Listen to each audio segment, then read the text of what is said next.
Saturday Live! Kasama po ang inyong abang lingkod for the service of community. Pakinggan si Terrell Salvo tuwing Sabado dito sa FGS Web Radio para sa mga Pilipino. Ikalawang oras ng ating FSL, ang ating Inside, Guro-Guro, Opinion, and Saturday Live.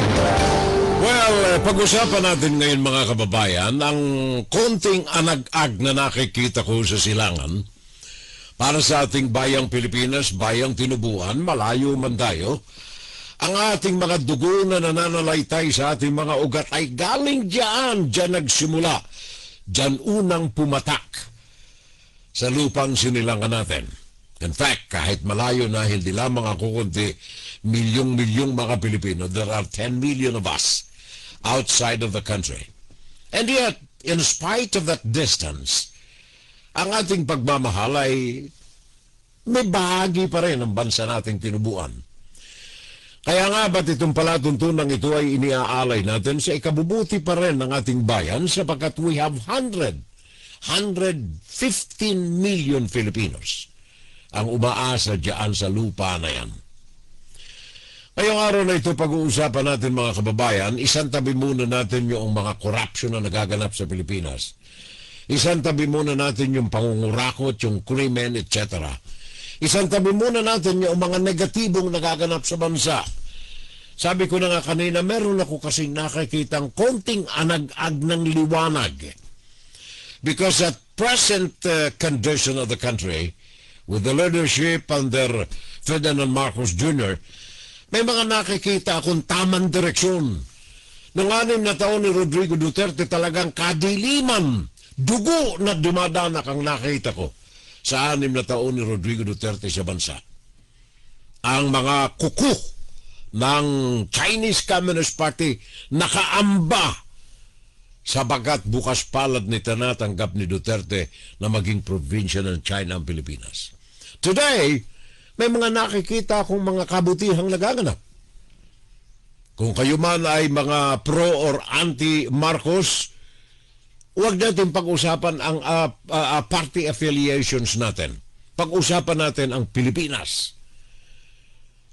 Hindi ko tinatanggap wholly, buong-buo ang pamamalakad ni Marcos, but at least meron akong nakikitang anag-ag. Yan ang isa riyan ng kanyang foreign policy. Yung pagtanggap, pagbukas ng Pilipinas sa mga investors na galing sa ibang bansa. Na nung nakalipas na panahon ni Duterte, sarado ang pintuan ng komersyo ng Pilipinas sa mga bansang Europo, mga bansa sa Amerika. Bukas lamang ito kay Xi Jinping ng China. Dahilan dito, bulusok ang ekonomiya ng bansa. Nawala si Duterte, nabunyag ang mga kaaliwas-wasang kabalbalan ng China, nag-alisan yung mga korporasyon sa China, naglipatan. Pero hindi pumunta ng Pilipinas. Si Duterte ang nakaupo. Pumunta sa ibang mga bansa.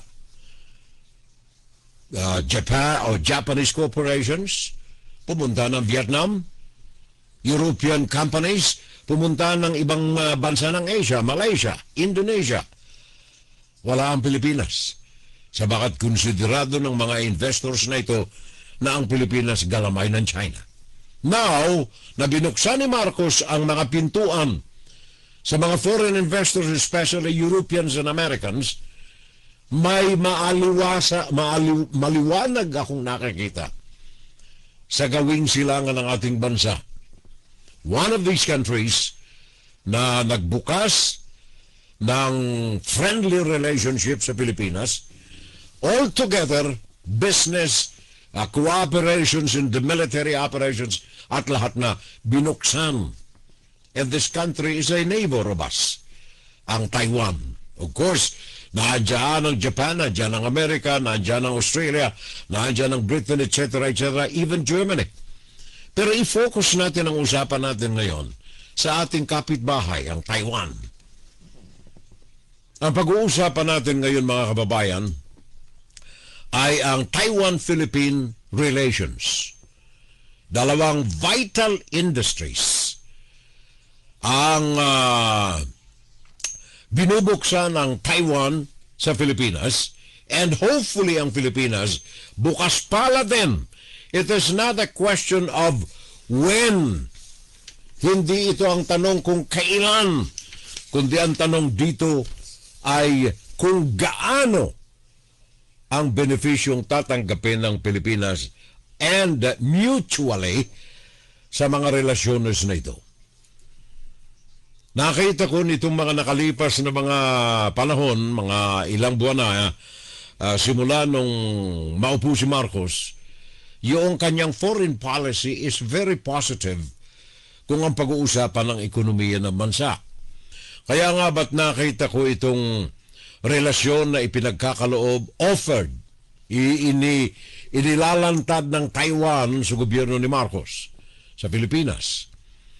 Ang pagpapalakas ng ilang mga espesipikong mga industriya sa relasyon ng dalawang bansa na para sa akin, kung ito ay bibigyan ng masusing atensyon ng Philippine government and mawala ang korupsyon sa mga transactions, ito ay may matinding positive resulta sa atin dyan sa ekonomiya ng bansa. The Taiwan-Philippine Partnership in dalawa na vital industries. Sabi ko nga dito sa aking titulo sa ikalawang oras na ito, Taiwan-Philippine Partnership into vital industries that can hit China, and make the Filipinos great again. Pag-usapan po natin mga kababayan, bakit isinusulong ko itong issue na ito?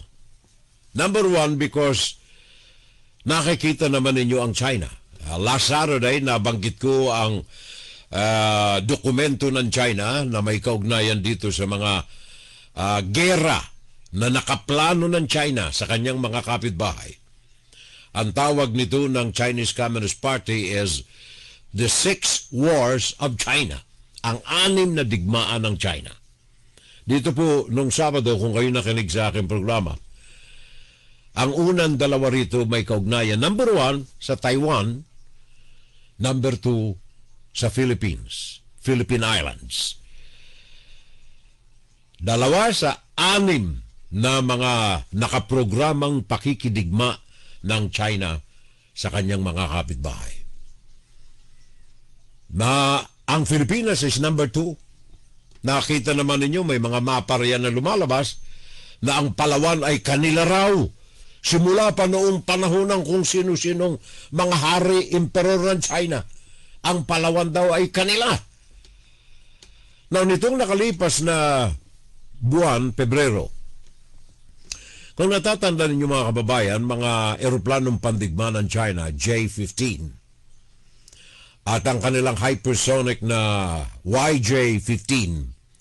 Ito ay mga eroplanong kayang magdala ng mga missiles at pwedeng tumama diyan sa Pilipinas. Ang mga ito ay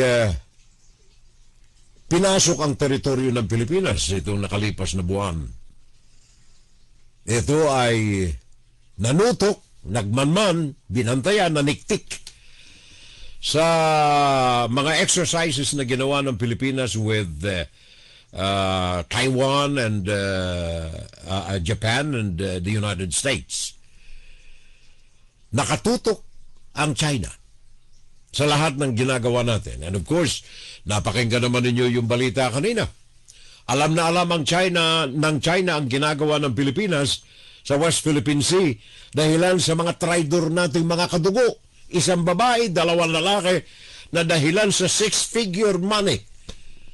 100,000 na ipinagkakaloob sa kanila buwan-buwan. Ipinagkanulo ang sikreto ng mga Pilipino ng ating military sa kamay ng China. Hindi lamang ito ang panganib natin sa kamay ng Chinese Communist Party. At dahilan dito nakikita rin ng Taiwan ang agresibong pagsawata ng mga Pilipino sa mga kilos ng Chinese Communist Party sa West Philippine Sea. And out of good faith at mabuting relasyon ng Taiwan sa Pilipinas, nag-offer ang Taiwan ng marami na mga partnership, especially in business, sapagkat nais din na ipakita ng Taiwan ang pagpapairal ng mga kasunduang pinagkasunduan ng Taiwan at saka ng Amerika. So itong laban na ito ng Pilipinas sa Chinese Communist Party ay naiibsan dahil dito sa offers na tinatanggap ng Pilipinas from Taiwan. At ang isa rito ay ang economic partnership ng Taiwan with the Philippines. Isang mahalaga, marami ang mga economic offers ng Taiwan na ipinagkakaloob sa Pilipinas. Pero i-focus ko lamang ang ating usapan ngayon sa napakahalagang elemento sa kasalukuyan sa larangan ng ekonomiya. At yan ay ang elektroniko, ang computers, ang semiconductor. Ito pong Taiwan ay majority ng mga ginagamit sa mga electronics, sa mga computers, na mga semiconductors ay manufactured by Taiwan. At ito ay ipinagkakaloob sa Pilipinas. In fact, sa mga reports na mga natatanggap ko rito, ito pakinggan ninyo itong mga tala na ayon ito, extract ito sa mga communications na galing sa Taiwan to the Philippine government. Taiwanese semiconductor giant ASE Company Limited technologies expansion in Cavite and Clark positions in the Philippines as a critical testing and packaging hub for advanced chips. Ini-offer ito at ito ay pinalalakas pa. Gawa ng, sabi ko na nga, ang Taiwan ay majority ng mga chips na ginagamit, even mainland China, kinukuha nila sa Taiwan. At itong Taiwan, ini-offer sa Pilipinas na magbukas, in fact, meron na tayo ngayon, kundi enhancement, lalo pang palaguin itong operasyon ng higanting ASE Company Limited. Ito po'y technology industry at company sa Pilipinas na nakabasa riyan sa dalawang lugar, diyan sa Cavite at saka sa Clark. Nais nilang busbusan pa ng maraming trabaho. Commitment ng Taiwan sa gobyerno ng Pilipinas. Ang isang maganda rito sa aspekto ng employment. Dito sa relationship and commitment by Taiwan to the Philippine government, ito pong pagsasanay, initially 100,000 engineers na mga Pilipino. Up to 2028, ang prioritized employment na ito ay ipinagkakaloob sa mga Pilipino. Sanayin muna sa operasyon ng chips making. Ang Philippine University of the Philippines ay nakikipag-ugnayan na rito kasama ang Open University at National Taiwan University of Science and Technology upang sanayin itong 100,000 mga Pilipino na ito. Upang maging sanay, may malawak na kaalaman sa chips making na ngayon ay ibinubusbos ng gobyerno ng Taiwan diyan sa Pilipinas as alternatibo ng chip making factory ng Taiwan sa labas ng mainland ng Taiwan.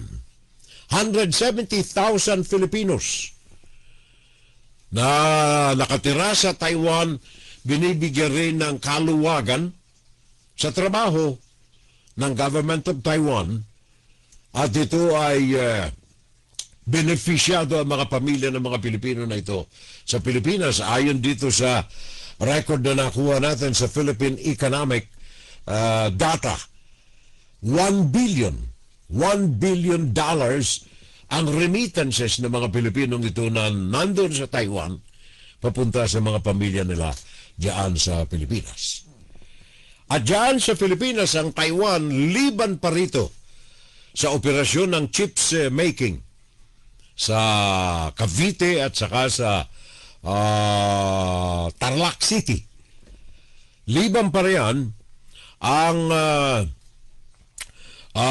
ugnayan na itong pang-ekonomiya ng Taiwan at saka ng Pilipinas ay pinalalago sa magitan ng iba pang mga investments opportunities diyan sa Pilipinas. Especially sa larangan ng energy production. Hindi lamang energy production, kundi energy distribution. Natatandaan ninyo ang ating National Grid Corporation of the Philippines? National Grid Corporation of the Philippines, NGCP. Several times in the past, nabanggit ko na ito na dapat itong gobyerno ni Mr. Marcos alisin sa kamay ng National Grid Corporation of China, NGCC. Gawa ng ito 60% ng management at ng operasyon ng National Grid Corporation of the Philippines ay nasa sa ilalim ng kontrol ng National Grid Corporation of China. Ipinagkaloob ni Duterte ang hinaharap ang kinabukasan ng supply ng kuryente sa Pilipinas sa kamay ni Xi Jinping. Ito pong Taiwan, bukas palad na ini-offer sa Pilipinas ang tulong upang palawakin yung tinatawag nilang islanding projects. Yung mga isla-isla ng Pilipinas ay bigyan ng walang humpay na supply ng kuryente sa magitan ng technology that will be provided by the Taiwan government in cooperation and in partnership with the Philippine government. At hindi lamang yan, kung ako'y hindi nagkakamali, 3 months or I think last year, end of last year, ang Taiwan ay nagkaloob ng offer, yung tinatawag nilang 2026 Pax Silicon Declaration, na kung saan dito sa deklarasyon na ito ng Taiwan, pinangalanan nila ang Pilipinas bilang priority sa trilateral cooperation in technology. Specifically in technology, kagaya nitong sinasabi ko, yung semiconductor investment sa bansa. Sa magitan po nitong mga partnership na ito ng China at saka ng Pilipinas sa technology, alam naman ninyo na lahat ng mga ginagamit natin ngayon, maski na itong aking mga microphones na ito, mga cameras na yan, mga computer screens, and even the computer base mismo, lahat ng mga ito gumagamit ng chips. At ang pinakang main source ng chip making ay ang Taiwan. Kaya nga ba't sa offer na ito at ipinagkakaloob ng friendly business cooperation between the two, ito pong offer na ito ng Taiwan, sabi ko na nga kanina, Taiwan-Philippine Partnership, makapagbibigay ng magandang epekto sa Pilipinas, making the Philippines great again. The Pearl of the Orient.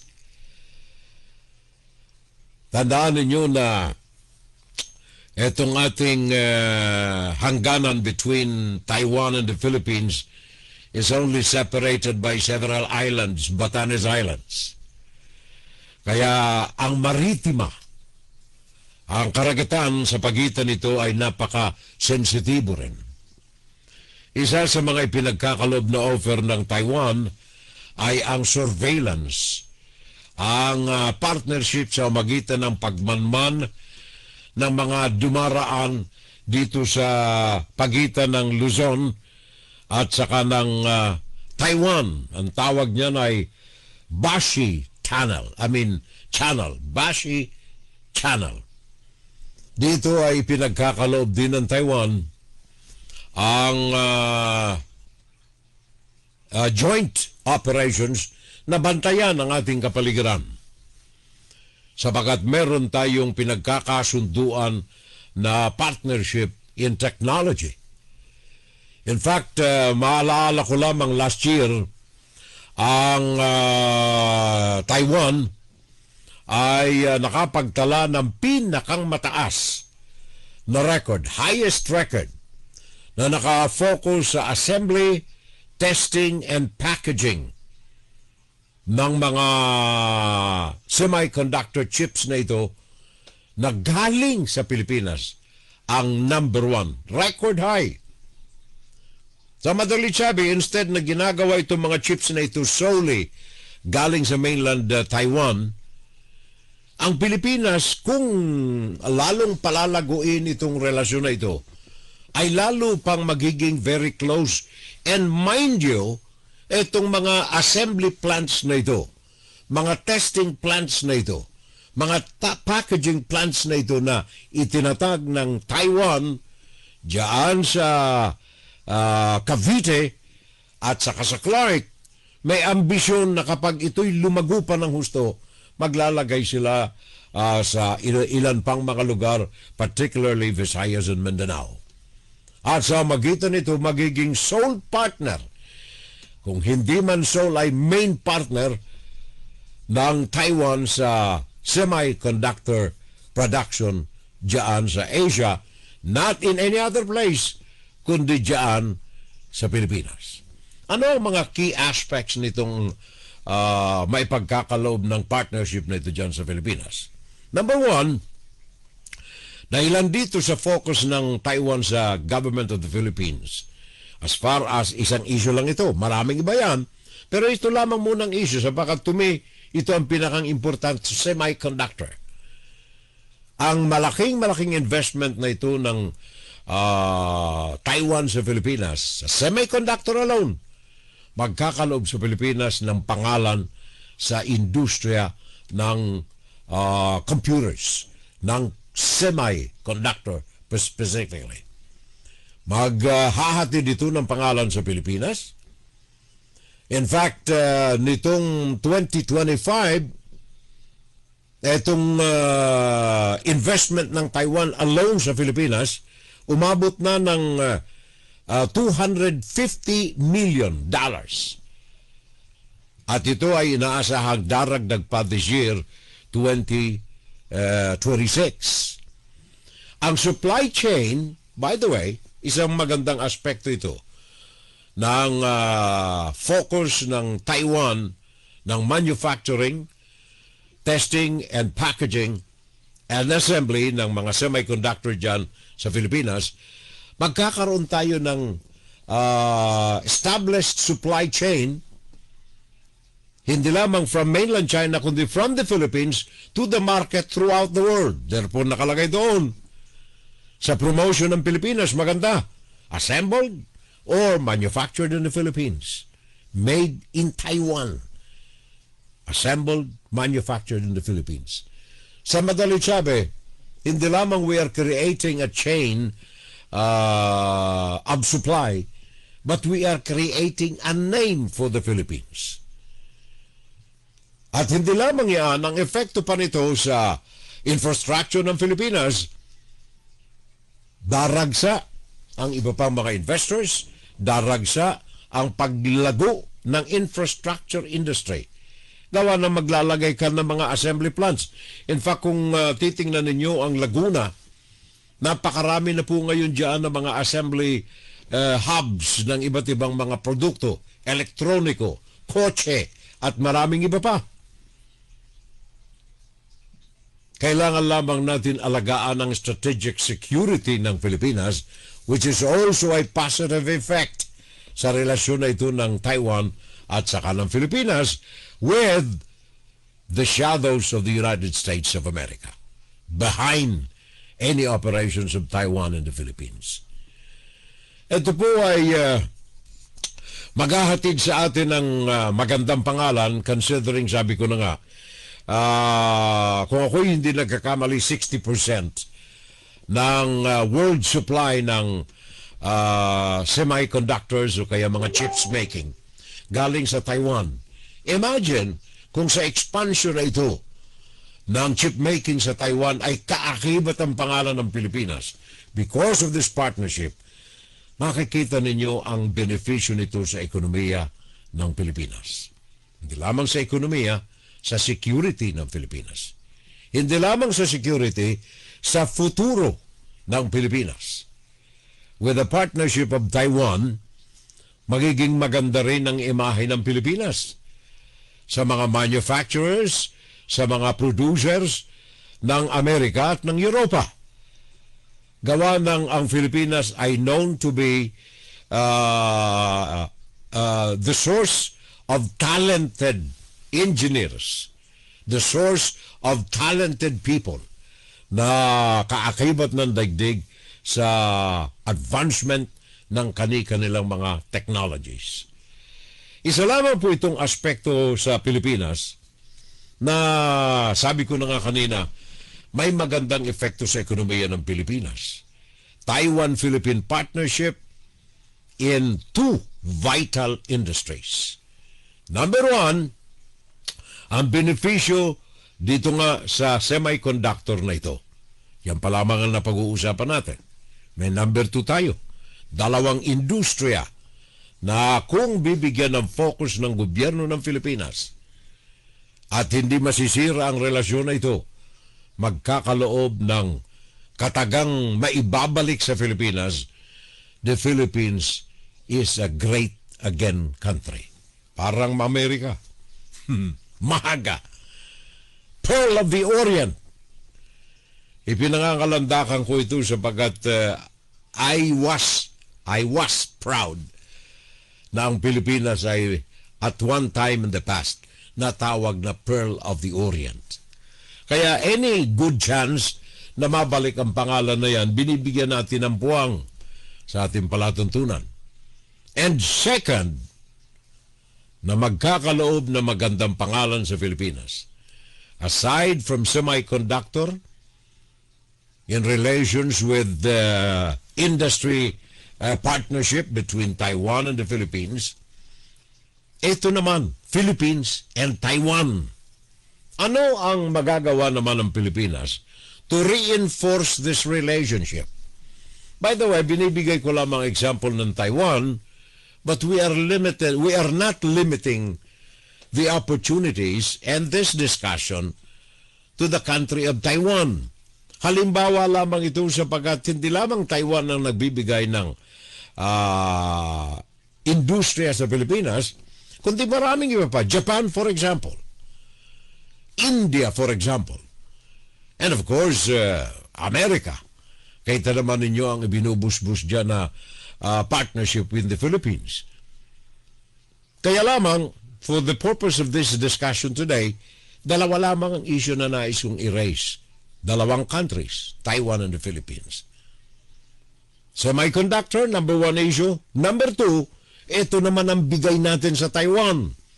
And when I talk of Taiwan, hindi Taiwan lamang, kundi buong mga bansa, especially mga ASEAN countries. Ano ito? Ito po ang pinangangalandakan naman ng Pilipinas. Kung ang Taiwan ay pinangangalandakan sa Pilipinas, nagbibigay ng grasya, ng negosyo, ng income sa Pilipinas, ang semiconductor o chip making, ang Pilipinas naman ay kilala sa buong daigdig even before the American occupation bilang agricultural country. Issue number 2 natin, mga kababayan, ang Pilipinas naman ang kailangang kumilos sa ibinibigay na pabuya na business relationships ng mga countries like Taiwan. The Philippines, gamitin naman ngayon na hopefully ay talagang desidido si Marcos na burahin ang korupsyon sa bansa. Inaantay natin na mabilanggo ng tuluyan itong mga nasasangkot dito sa flood control anomalies and corruption na ito. Ang Pilipinas ay may malawak na pagkakataon na umasenso sa magitan ng focus ng gobyerno sa agrikultura. You know na ang Taiwan is more on electronics. And same with Japan, for example. More on electronics. Ang mga ito'y nabubuhay sa negosyo sa industriya ng elektroniko. Ngayon, ito pong mga industriya na ito, ang kalaban nila riyan ay ang China, Chinese Communist Party. Kaya nga ba't sabi ko, sa relasyon na ito ng Taiwan at saka ng Pilipinas, maaaring mapatay ng Pilipinas ang relasyon sa China. Now, sa magitan ng agrikultura, pwede nating isupplement ang income ng Pilipinas sa magitan ng focus ng gobyerno sa agrikultura sa bansa. Salamat dito sa bagong Agriculture Secretary natin sa pagrepaso ko nitong mga plataforma nila, yung mga programa ng Department of Agriculture. On paper, sa papel, napakagandang basahin Ang ganda! Napakagandang basahin. Pero may malaking agwat ang papel sa aktual na pangyayari. Kaya pag-usapan natin, mga kababayan ko, itong agrikultura natin sa bansa. Export focus in agriculture. Kailangan suportahan ng gobyerno ang agrikultura sa bansa. Kung ang elektroniko ay binibigyan natin ng pagpapahalaga sa bansa, especially with our relationships with Taiwan or Japan and the United States, as far as talking of electronics is concerned, dapat tayo, ang Pilipinas, long to be known as agriculture country in the world. Nag-export na tayo ng mga abaka kung ano-ano during the olden time. Siguro, ang gobyerno, i-focus natin ito dito. Buti na lamang sa 2026 budget, by the way. Salamat, Mr. Marcos. At least, ang agrikultura ay ikatatlo sa pinakang malaking budget na nilaanan ng gobyerno. Number 1, education. Number 2, kalusugan. Number 3, agrikultura. We are in the right direction, mga kababayan ko. Kaya lamang, sabi ko na nga sa tinitingnan kong mga programa ng Department of Agriculture nitong nakalipas na ilang linggo, sa papel, napakaganda. Para kang nasa langit habang binabasa mo ito. But there is a huge difference between application and planning. Ito pong national budget muna natin pag-usapan. Kung gusto nating matulungan ng husto ang agrikultura ng bansa. National Budget 2026. Ang agrikultura ay may inilaan na 297 billion sa agricultural sector. Malaking increase ito sa kumparado mo sa 2025. Malaki. Ang iniangat nito, almost 8 billion ang iniangat. Ngayon, ito pong 297 billion na ito, agricultural funding, galing ito doon sa national budget natin na 6.8 trillion 2026 budget. Ngayon, dito sa nakalaan na ito, ayon dito sa binabasa kong mga breakdown nito, Rice for All program, modernization of supply chain, constructing rural infrastructure. Sabi ko na nga, kung itong binabasa ko, maganda. Talagang well spread itong biyaya. Rice for all. Ba, okay Ibig sabihin, kailangan ng production nasa magaling. Modernization at saka supply chain. Dito medyo may problema tayo dito. Malaki. At saka constructing rural infrastructure. Malaki rin ang problema natin dyan.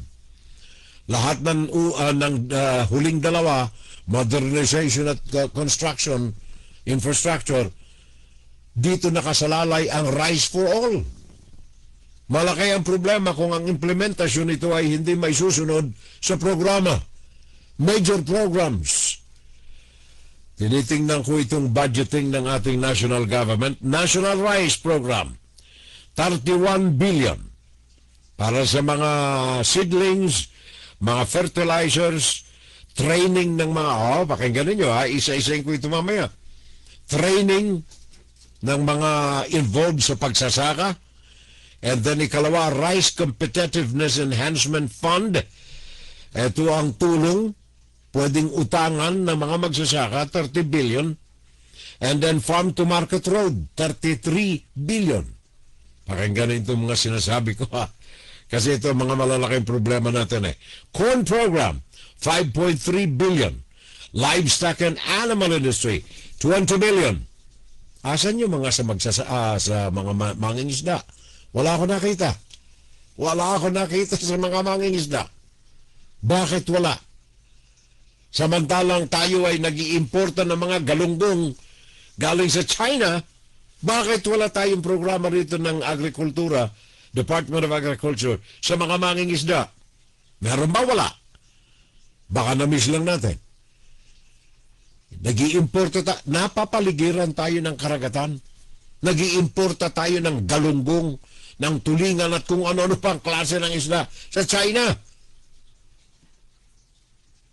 Kailangan po ay bigyan natin ng pansin at bigyan natin ng focus itong ating agrikultura. Isa-isa natin mga kababayan. Kung sabi ko na nga itong Rice for All, makukuha lamang natin ito kung masusunod ang modernization, ang supply chain, ang rural infrastructure. Kung masusunod ito, saka lamang natin makukuha ang Rice for All. Right now, pinagpipilitan ng gobyerno ang 20 pesos per kilo ng bigas. Hirap na hirap ang gobyerno. Bakit? Kulang tayo sa produksyon. Bakit kulang tayo sa produksyon? Sabagat ang gobyerno natin itong mga nakalipas, I hope it would change. Nakafocus ang gobyerno natin sa importasyon. Hindi yung pangalagaan ng tunay ang mga magsasaka natin. Bakit? Sapagkat majority ng mga nasa industriya o sa negosyo ng pananim ay mga dugong dayuhan. Ang mga may kontrol sa pera sa agrikultura natin ay mga dugong dayuhan. Kaya ang kanilang focus, importasyon na pumapatay sa yaman ng Pilipinas. Kaya going back doon sa offer ng Taiwan, eto maganda. Sabagat sa mga assembly plants sa Pilipinas, distribution na galing sa Pilipinas instead of Taiwan, makapag-create, makabubuo ng magandang pangalan at income sa Pilipinas. Now dito sa agrikultura, instead na tayo nag-i-export, assembled in the Philippines, made in Taiwan. Dito sa agrikultura, hindi. Import tayo ng bigas from China o kaya from Thailand. Sapagkat pinabayaan ng gobyerno ang mahalagang aspekto ng agrikultura sa bansa. 297 billion alokasyon ngayon. Siguro naman kung totoo na maaalis na ang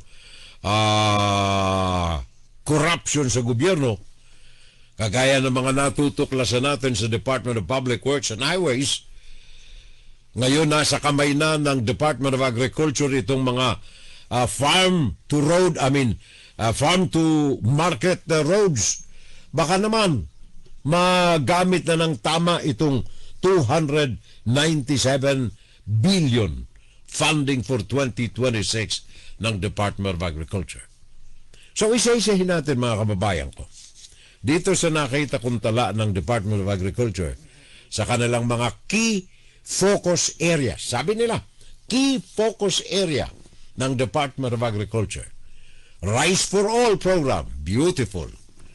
Kaya lamang, ito ay pangarap na mananatili kung ang number 2 and number 3 ay hindi matutugmaan natin. Ano ang number 2? Modernization of supply chain. Supply chain. Ano ang supply chain sa kataga ng Department of Agriculture? Ang supply chain, definition nila, ito ay simula sa planning ng pagtanim ng palay. Kung palay muna ang pag-uusapan natin. Ang agrikultura hindi lang nakasandal sa palay, kundi marami pa. Mga saging, mga avocado, mga mangga, mga pinya, etc., etc., etc. Sa palay muna tayo. Ang supply chain ito, kung tawagin nila, modernization of supply chain. Pagiging moderno, makabago ng supply chain. Saan ito nagsisimula? Nagsisimula ito sa pagplano ng pagtanim. Kung ikaw ay nagtatanim ng palay, paano mo itatanim? Ano ang plano mo sa pagtanim? Kasama sa pagplano riyan ay paggamit ng mga abono, paggamit ng mga makinarya, paggamit ng mga makabagong similya or seeds. Gawa ng meron tayong mga, kung tawagin nila riyan sa agrikultura ay mga laboratory, genetic, mga genetic seeds. Itong nga idinaan sa mga laboratorio. Ngayon, kung itong mga magsasaka natin ay isinalin ang kanilang hanabuhay, simula doon sa kalululuhan hanggang ngayon, pareho ang sistemang ginagamit. Gumagamit tayo ng kalabaw. Anong advancement ang nakikita natin dito? Kagaya na lamang halimbawa sa agrikultura, mayroong kataga ng HP/HA. HP ay anong tawag niyan? Horsepower ang ibig sabihin niyan sa agrikultura. Paggamit ng mga traktora, makabagong kagamitan. Sa daigdig, dito sa Amerika for example, ang level, medium level actually, ng mechanization ng farming, dito mga at least 2.5 horsepower. In terms of mga machine, yung medyo malalaki na.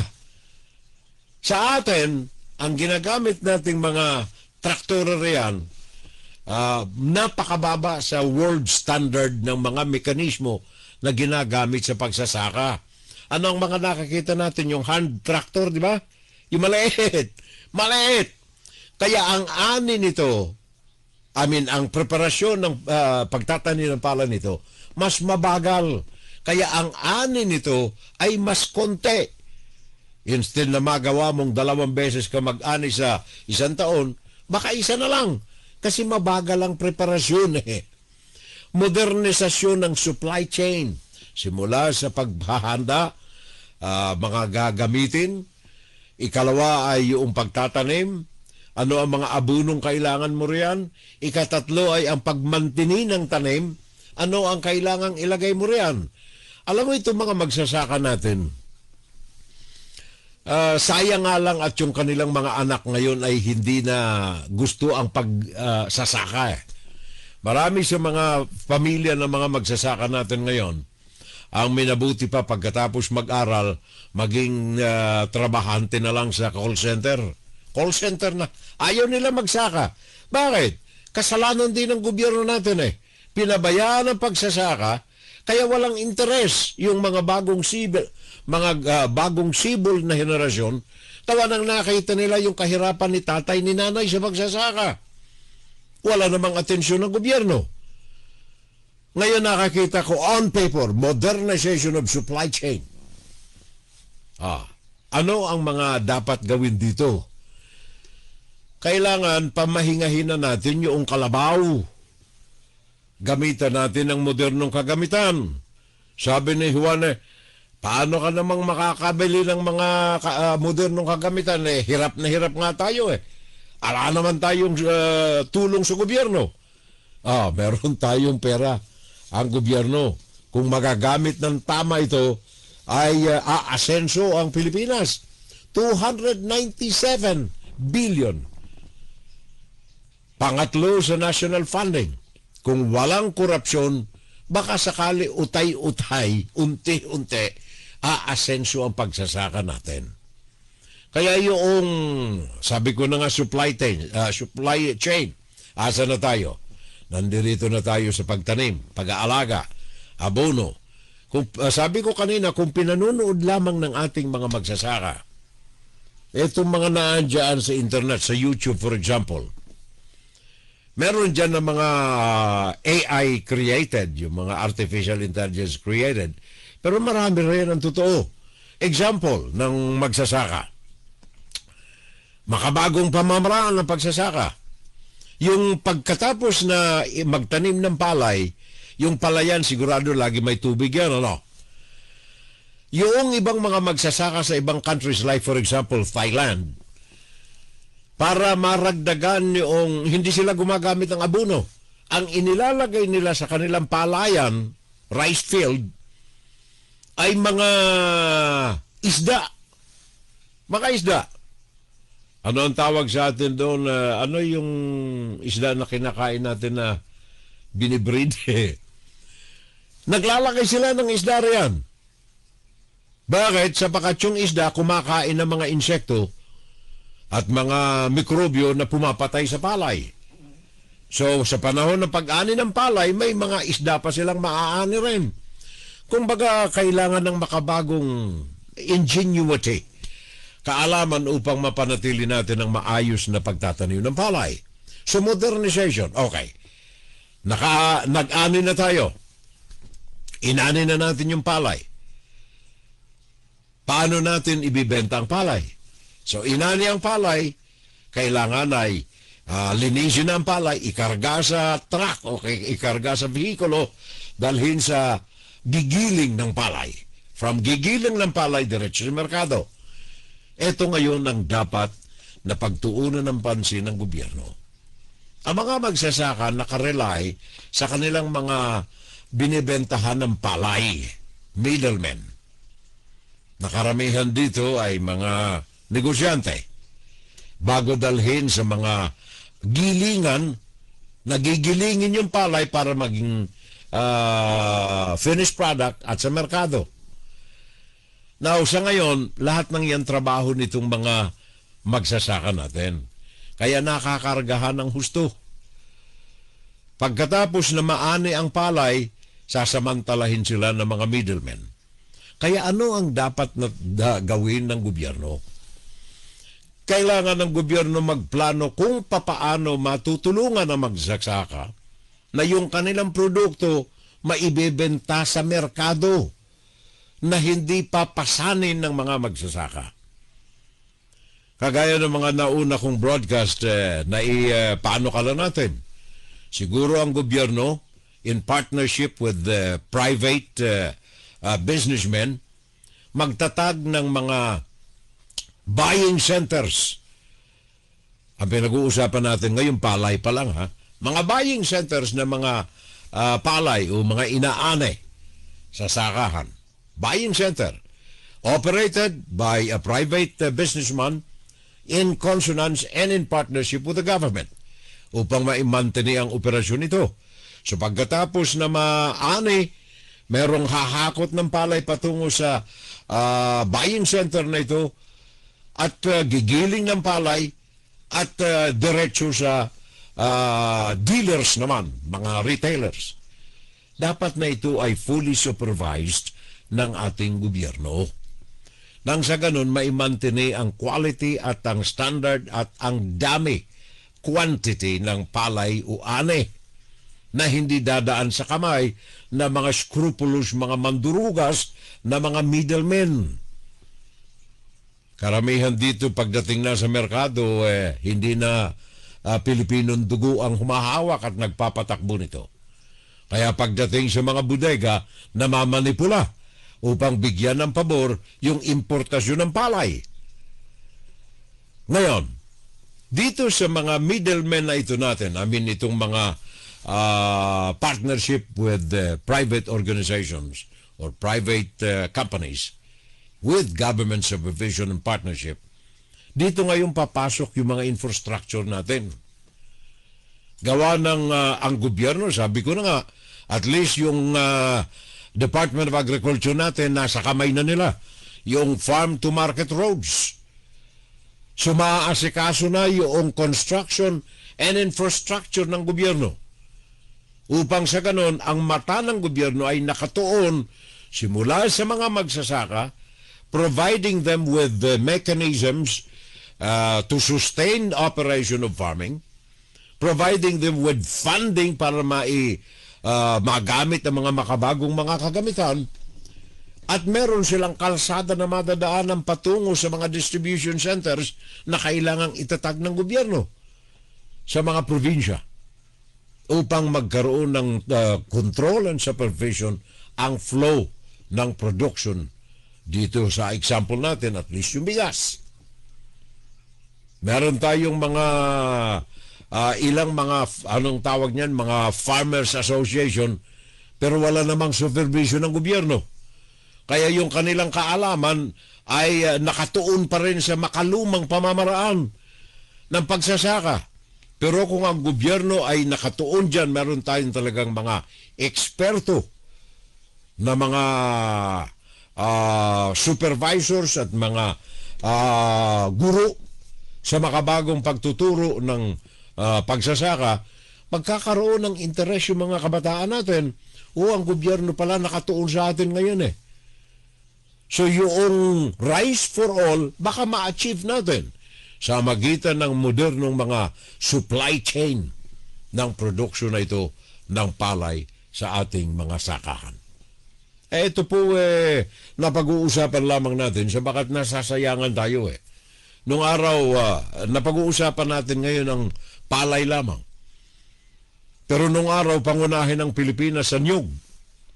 Matakin mo kung ang niyog ay mabigyan ng focus ng ating mga magsasaka at ng gobyerno. Nung araw, ang nagagamit lamang natin sa niyog ay yung laman. Yung laman ito para gamitin nating langis.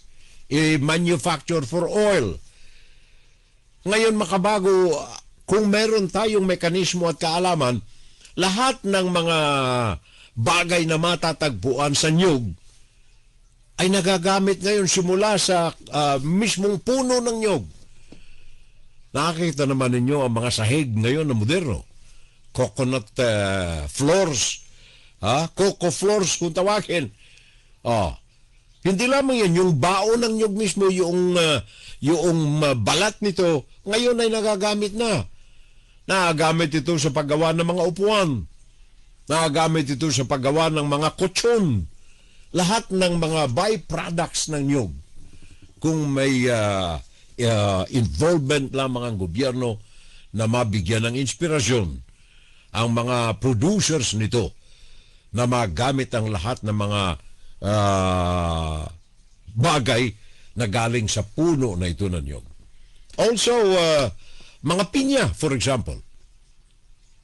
Kung ang gobyerno ay maglaan ng panahon na i-train, sanayin ang mga nasa pamunuan natin ng bawat sangay na ito ng agricultural product, ipadala sa mga nangunguna sa daigdig at magsagawa ng eco-seminar sa mga magsasaka, anuman ang linya ng kanilang pagsasaka, maging makabago man lang ang ating pamamaraan ng pagsasaka, at kung mapagtitibay at mabigyan ng masusing atensyon ng gobyerno, walang korupsyon, makabagong pamamaraan ng pagsasaka, makikita natin na ang Pilipinas can be a great country.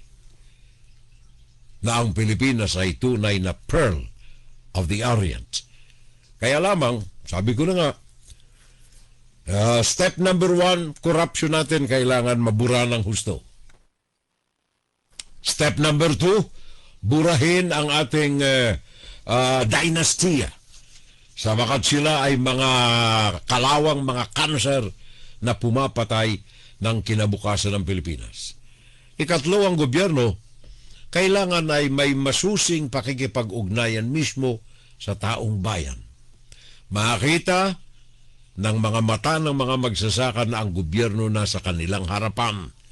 Madama ng mga magsasaka anumang field of farming na ang gobyerno ay nadarama nila, napipisil nila, nakatabi nila sa kanilang paghahanap buhay. Nakakarimarim lang na matingnan na wala akong makita dito sa budgeting ang fisheries eh.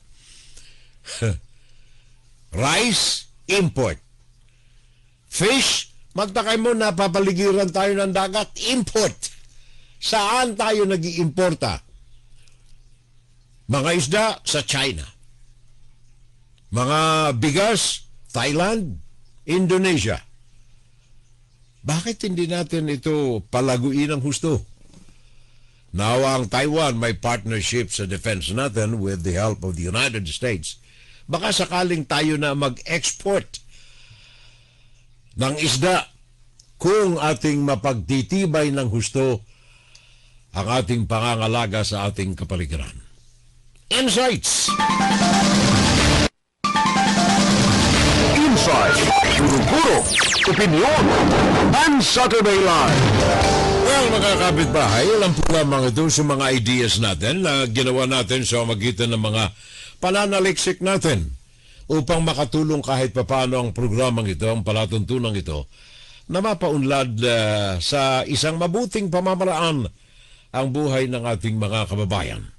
Sa tulong lamang ng ating mikropono, baka tayo ay makapaghatid ng kaalaman sa ating mga kababayan at mapatingkad ang ating pagmamahal sa ating lupang tinubuan. Saturday Live! Saturday Live! Saturday Live!